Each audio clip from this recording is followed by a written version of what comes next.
Ancient Indian temples. Are they just architectural or historical monuments, or scientific places? Why do we visit temples very often or on particular days? Does God reside only in temples, not anywhere else? Even Bhagavad Gita chapter 13, verse 14 says, God is everywhere and in everything. Sarvata, Panipadam, Tat Sarvatokashishiromukham, Sarvata Shrutimal Loke Sarvam Avritya Tishtati. Which means, everywhere are his hands and feet, eyes, heads, and faces. His ears too are in all places, for he pervades everything in the universe. If this is what Bhagavad Gita says, then why is it necessary to visit the temple in order to receive God's grace? Why can't we worship him at any place? Let's discuss the answers to all these questions in this video. First thing is that Indian temples are not only a place of worship or prayer. Are you aware of this? Today, because we don't know what else to do, we are going and doing things that everybody else is doing everywhere. Nobody ever leads a prayer in an Indian temple. Let us examine this with some reasoning. We know that there are some positive and negative energies in nature that affect our bodies. And we require something to assist us in observing only positive energy. That source of positive energy is a temple.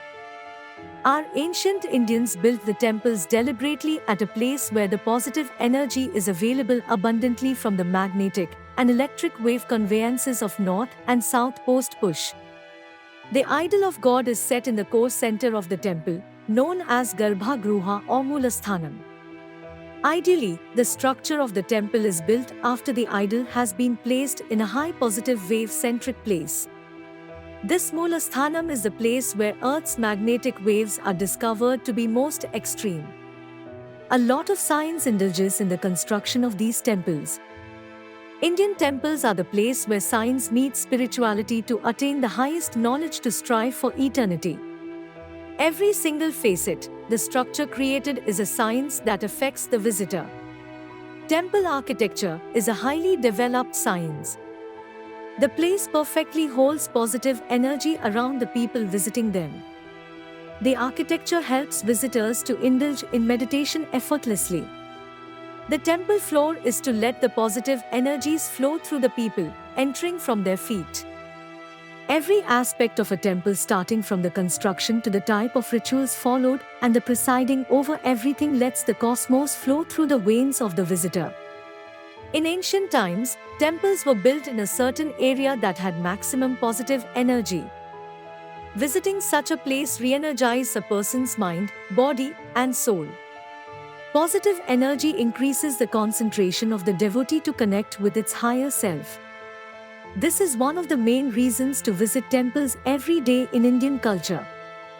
There is a whole science of building a temple: the shape and size of the idol, the mudra that it holds, the mantras that are used to consecrate, size and shape of the sanctum sanctorum, the outer parikrama, and several other things.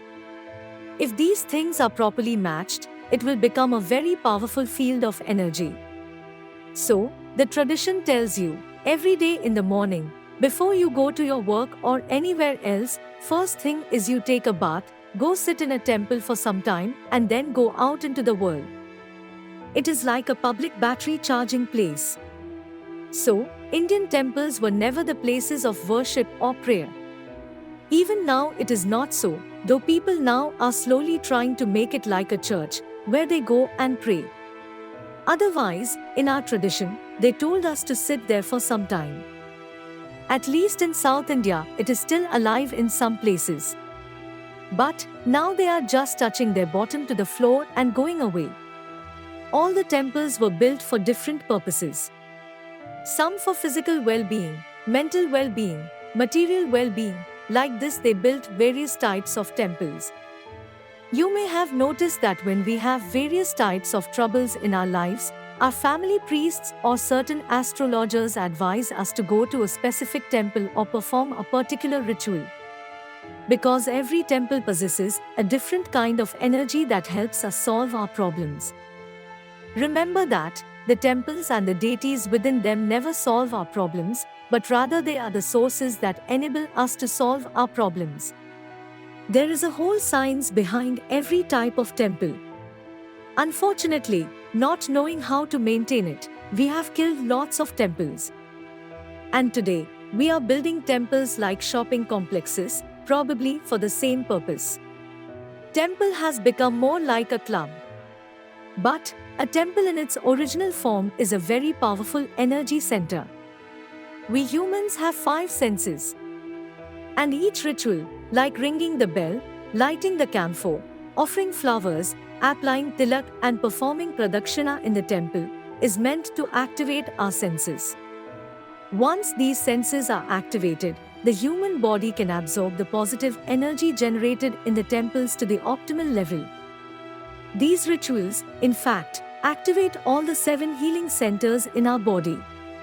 It's no surprise that many people claim to have been healed after visiting places of religious importance. Thus, Hinduism is a way of life with more scientific practices for the general welfare of the human race rather than only rituals and religious practices. Have you ever felt this positive vibration in a temple? Let us know in the comments section.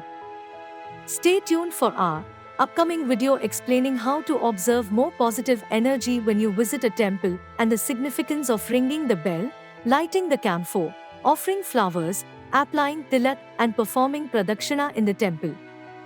Thanks for watching. Hope you liked the video. Please support us by subscribing to our channel and sharing the video to your friends.